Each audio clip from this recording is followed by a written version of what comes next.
原本没有生小孩之前都很和谐，然后生完小孩之后就是出现了婆媳问题，然后发现先生是一个妈宝，什么东西都要妈妈。对，就是说我妈说我妈这中间嘛，因为跟婆媳不好的摩擦，所以那时候就是有搬回娘家，先生有一起来娘家，他才发现说，哎，好像寄人篱下，别人的爸爸妈妈住好像没有这么容易，所以他搬回娘家后，比较有感觉到你当时候有下的委屈。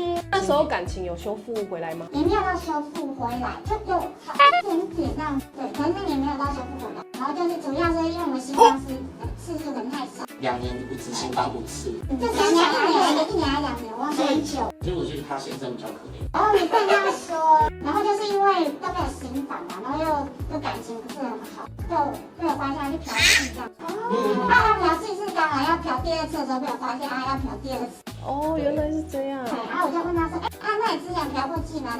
哎，他就说。